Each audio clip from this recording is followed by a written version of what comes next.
Right, hello there guys and welcome back to the channel. We have an Alliance War video and it's a very crazy, very tense, very special Alliance War because it is ASR going up against KENOB. For those of you who do not know, KENOB has won more Alliance War seasons than we can count, and they are definitely, pretty much statistically, the strongest Alliance War alliance ever. They just keep on winning. It's incredibly hard to beat them. But last time ASR faced off against KENOB, we did do just that. We beat KENOB and we won the previous season. Effectively, I think that currently in the game, the ASR and KENOB are likely the two strongest alliances, and then we have like GT40, New Nation, and a couple more that are quite close, but this is effectively the top of the top, duking it out for the first place this season. These KENOB and ASR were both only undefeated alliances prior to this war, and yeah, it was, needless to say, extremely tense war. And my battle group had come up with a plan to blitz the boss. So basically, we sent 4 people at the left side, path 1 to 3, to clear section 1, 2, and mini bosses, kill the boss, get rid of the global node, and then do rest of the fights. What makes this very fun for me, I was one of those 4 people, and I got in a ton of fights. Wished I had a couple more. Managed to steal one at the end. But either way. So let's just get to it. So I was on path 1 in section 1, and I was on path 1 in section 2 as well. And then we're going to get some mini boss action. And I also did both of the mid mini bosses where path, well, section 1 and 2 converge basically. So this first fight is nothing special, in a sense that it's Vigorous Assault and Arc Overload. So basically, opponents unblockable if they have region buff active, passives do not count. However, this entire war was so tense and so stressful. I was taking no chances. I used multiple 3-minute boosts in this war. I boosted as many times as I had to, whenever I had to, pretty much as big as I could. I didn't have any 20% attack boosts or 25% health boost, but I did have 30% champion boosts, and the rest of them were basically as big as I had in my inventory. And yeah, I even used class power boosts, which I typically never do, but I was just like, under no circumstances, I will be the person that gives up a death this war. Especially because I was one of the 4 people blitzing to the boss, so yeah, stakes are high. This is effectively the fight for first place, because by all accounts, the winner of this war is pretty much all but guaranteed to finish first. At the very least, they will be in very controlling position. So again, this is as important of an alliance war as it is possible to get. There's nothing in this entire game when it comes to alliance war that represents quite the stakes of it, because it's the first place, and also the toughness level of both of these alliances. ASR and KENOB are, I think, quite convincingly the strongest alliances right now. And first fight here, we can see Sorcerer Supreme against Dr. Doom. Everything went pretty much textbook, nothing much to worry about there. Got into my Doom cycle, dropped my level 2, fight is over. Now the next fight is very tricky, right? Because it's masochism. Moleman is a stubborn defender, and it's not quite as easy as you'd think at first, but luckily this is only a 5-star.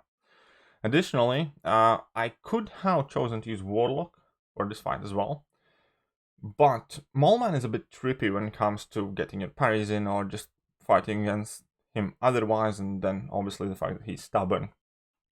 So I decided to go in with Dr. Doom for this one. And the reason for that, and this is going to be quite long alliance war, so you better strap in, because as I said, I have 10 fights total.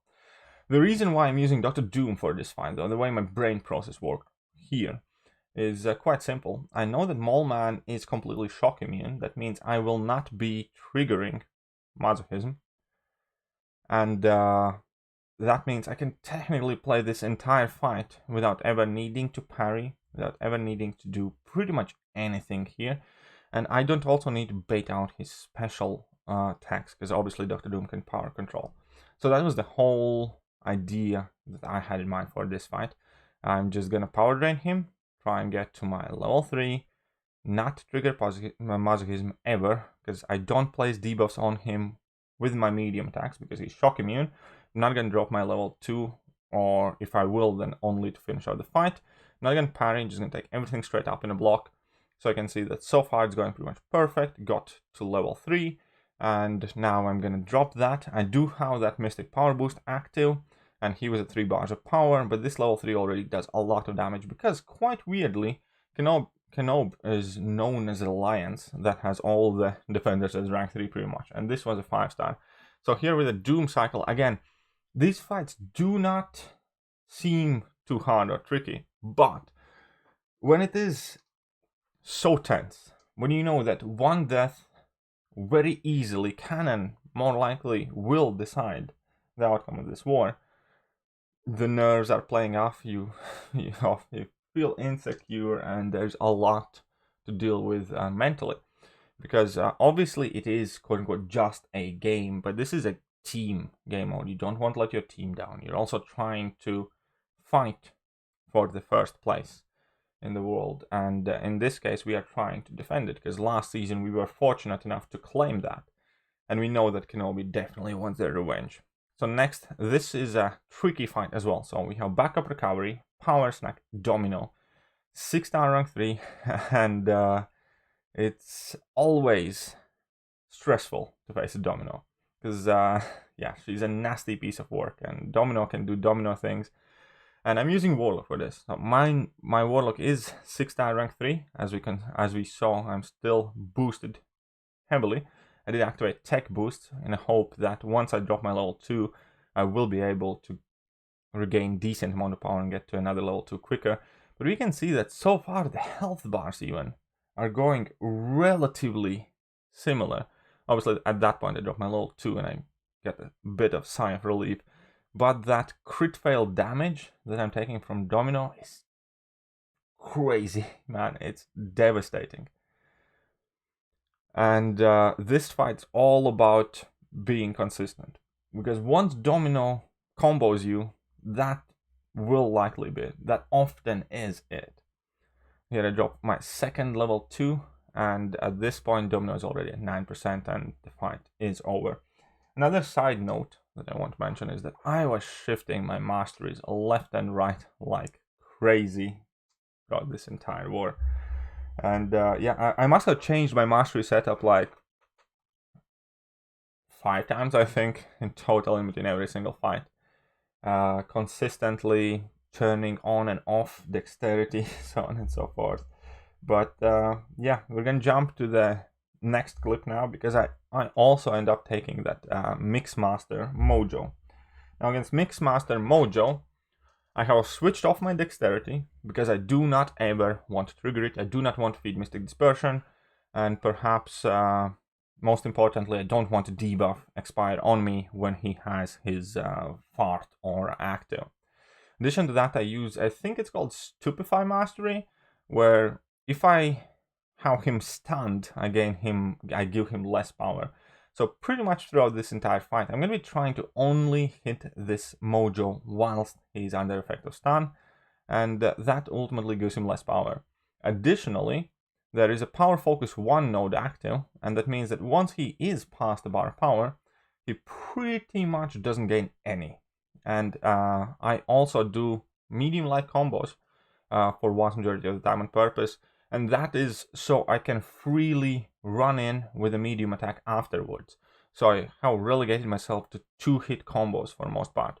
And obviously when he does throw that level 1, I take it all in block to gain smolders, and we can see that 45 seconds in, this Mojo melts.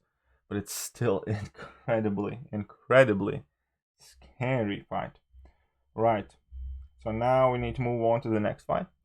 And I take this one as well. So this is to the left side, the kind of like fight that opens up left section, left side of section 2. And it's Mephisto, an EMP modification brute force. I still do not have dexterity active. I obviously give Human Torch health potion just to make sure he's topped up, just in case. Since it's Mephisto, I do have to activate the pre-fight ability, because if I was to try and incinerate Mephisto, then obviously the fight wouldn't quite go my way, because he doesn't take incinerate damage and he gains a ton of power and just a lot of bad things happen. But Nova Flames are different. So with Nova Flames, I am perfectly safe here. And again, I still do the same tactic pretty much. Strike him only while he's stunned with my 2-hit combos. Take that level 1 on block to gain more smolders, and he's just absolutely melting. There is just zero chance that guy has. We can see that, what, 14 hits in, 15, 16 hits, the fight is over. I didn't even hit him that much. But yes, that is the last fight of the first night. So at this point, I went to bed, and yeah, that's it, I went to bed. So next morning, we can see that path 2 and 3 have been cleared. I was technically scheduled to take that joint fight as well, but not a big deal. Have this man thing, and we can see it's unduped man thing on Vigor. And I was meant to use Warlock on this fight, but I made an executive decision to go in with Dr. Doom without a dexterity active. The reason for that is because if this man thing doesn't have willpower, but has max Mystic Dispersion and isn't duped, he'll hardly ever regen, and Mystic Dispersion will nullify my armor buff. With the Postule, he can have a chance to nullify the Postule and gain a ton of power. And I was not confident that I will be able to control this fight well enough with Warlock. And addition to that, I cannot bleed this guy, I cannot armor break this guy, and he reduces the crit damage. I had done this fight with Warlock once before, and it was a really long, arduous affair. So even though I wasn't assigned to take this fight with Dr. Doom, I still chose to go in with this. Just because I knew I'm going to be able to nullify the regeneration buff, I knew that I will be able to manage his power better, and if I get a poison or a couple poisons on me, I will not die from it. Because obviously I was boosted, and Mystic Dispersion active, and all the other things going for me. And I can just drop my level 3s, and they are set to do a large amount of damage. I don't have to rely on any form of crit damage. That was the thinking there. Whether it was the right thing to do, or whether I would have been better in bringing Warlock, I generally don't know. But got through the fight. Doom's relatively healthy, didn't lose that much. And yeah, it all worked out. So whether it was the right thing to do, I don't know, but it worked well enough. Right, so next up, I have Black Widow Deadly Origins on Buffet. And again, at any other war, this isn't the type of fight that I would be concerned about. But the war was, I think, pretty much tied at this point. And the death counts, I'm going to show them in the end, and I'm going to tell the result in the end. But the death counts are really low. I don't know if anybody has uploaded a war with less total deaths. And yeah, so again, the nerves are there, stress is there, it's going to be tricky, so I try my best to play as safe as possible. As you can see, I don't go in any kind of like dodgy timing fights where I could or could not make it in time, but she could possibly parry me.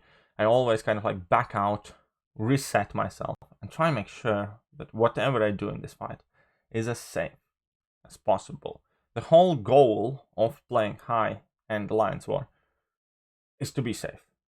If you are playing Platinum 1 or whatever, there are often perhaps more cinematic and interesting alliance wars. Because people not necessarily always boost up, or not necessarily always heal up, or quite often take riskier fights. And that's fair enough. But these top-end alliance wars, it's always all about safety and consistency. And yeah, thinking about what is the least likely way that you can mess up or die. Right, so this next fight now, I actually had to wait out all of the boosts that I had applied on previous fights, because this is a rage mini-boss. In addition to waiting out all of my boosts previously, I actually did do like a chill arena grind stream in between that. But in addition to waiting out all of my previous boosts, I also removed all of my offensive masteries. You can see at the top there's like 38 points. I have 0 in offensive mastery tree. Because, yeah, I just don't want to ever trigger that rage. Even if you give him a couple of furies, he hits noticeably harder. And obviously, Human Torch against Iron Man Infinity War, again, it's a very, very solid matchup. Just need to be careful, get my reparries on point, need to check his armor buffs. Ideally, I like to do like my 3-hit combos or 2-hit combos, but it's safer to kind of go in heavy. There is one slight mistake that I make in this fight that I probably shouldn't have done. I don't get punished for it, nothing bad happens, but it's a mistake nonetheless. I also want to keep I don't want to drop my special attacks in these conditions. Here was the mistake. Here you can see that I dropped a heavy attack and I shouldn't have. It could have easily cost me a lot of health because of stand your ground and him resisting heavy attack. You can throw heavy attacks if you know he's not blocking, but in that case I threw 2 consecutive heavy attacks, which is something I should not have done. But yes, I am saving my 3 bars of power should I happen to need them at the very end of the fight, but I'm going to try not to rely on them. I'm taking level 1s in block on purpose, and that again serves a dual purpose. Number 1 is to build up smolders, but the second part is it eliminates the possibility of me evading that. I'd rather take those 3-4% block damage per level 1 rather than risk missing the evade. Now, I don't have any problems evading Iron Man level 1. 99 times out of 100, I'm sure I'm perfectly fine. But again, Alliance War at the very, very top of the game is about eliminating that 1%, eliminating that 2% margin of error, and just doing the best you can to make sure you finish the fights without dying.